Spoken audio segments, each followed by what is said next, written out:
Welcome back. Even though the winds are dying down a little bit and the rain has died down a little bit, still kind of nasty out there. We're still seeing wind gusts 25 to 35. We still have some pockets of some moderate to light rain across the area. So if you're heading out to lunch or somewhere, make sure you have that rain gear handy. Maybe a rain jacket would be better than an umbrella with some of those gusty winds around.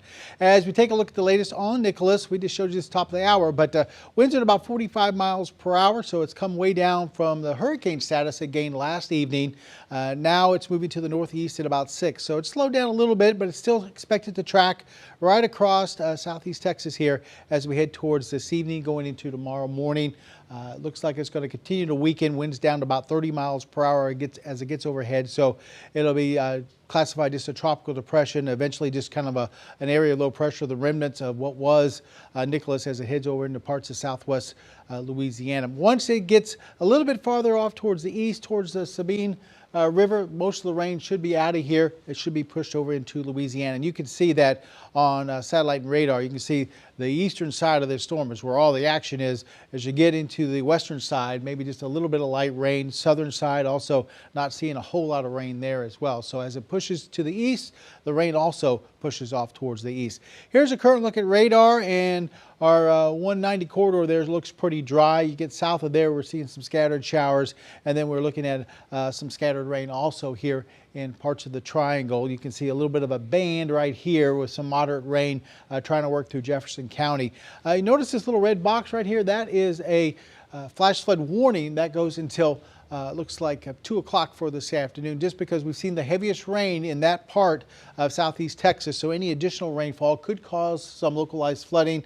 Here's a little bit better look at it. You can see Orange County, Jefferson County till 2 o'clock. Everybody else is under a flash flood watch. But it's this area that we've picked up anywhere from say 3 to even 7 inches of rain in some very isolated spots since midnight or so. So we're watching those areas for possibility of some localized flash flooding. Haven't seen anything reported as far as any flash flooding widespread or anything like that. Here's rainfall totals. You can see up to the north, very light amounts, quarter inch, half an inch. You get a little bit farther to the south, half an inch to an inch, and then you get down into parts of the triangle. Like I said, southern Jefferson County, that's where we run into those amounts, anywhere from 4, 5, and even, like I said, some isolated spots up to about 7 inches. But generally in the general rainfall amounts over this morning have been anywhere between about, say, 2 to 4 inches across southeast Texas. Some of the heavier stuff down here into the triangle. Here's localized wind gusts right now, and anywhere from 36 in Beaumont, 39 in Port Arthur. You get up into the lake, still 31 Woodville, 26 Jasper, 23 Kirbyville. So the wind's still blowing out there, and until this thing kind of passes us by, wouldn't be surprised to continue to see these wind gusts through the evening and then through part of the overnight as well. So it's still going to be windy, still going to see some rain, but not the heavy stuff that we saw come in this morning.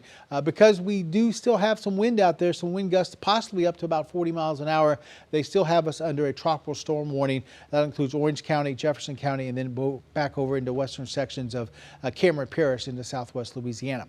Here's Futurecast. It shows still some rain. I think this is a little overdoing it as far as some of the heavier rain that's showing through the afternoon, and then it should start to die down as we head into this evening. The storm system slowly pushes into our area, pushes everything off towards the east, and then tomorrow I'm only going with a 20% chance of maybe a few isolated showers, and mainly that's going to be kind of on the back north side of this thing. So things should start to dry out on Wednesday, also dry out as we go towards Thursday and Friday. So rain continues through the afternoon with cloudy skies, so does the wind. Southeast to 20 to 30 with some gusts to 35, maybe even 40 in some spots. Afternoon highs trying to make it to 80 degrees, and then still a little windy through the overnight. As the rain starts to die down, we'll see temperatures back down into the lower 70s and southwesterly winds at 20 to 30. Wednesday, just a 20% chance of a few showers. Thursday, Friday, things look a lot drier. We don't even really have rain in the forecast there. And then as we get into the weekend, we bring rain chances back 30–40%, some scattered showers for the weekend into early next week. Jeff, you've been at it since about 2 a.m. So yeah. Actually, I was doing cut-ins around 12:30 this morning. So.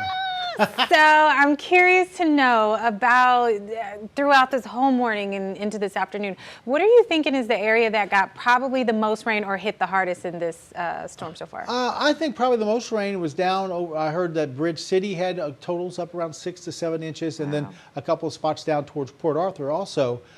Port Arthur for sure this morning had some of the higher wind gusts. I think we saw one wind gust towards Port Arthur earlier this morning up into the 50s, I think around 55. So definitely down towards the coast is where they saw the most rain and the higher wind gust. Oh my goodness. Well, thanks so much for sticking with us, Jeff. We really appreciate you. Oh no, it's my job. I love it. All right.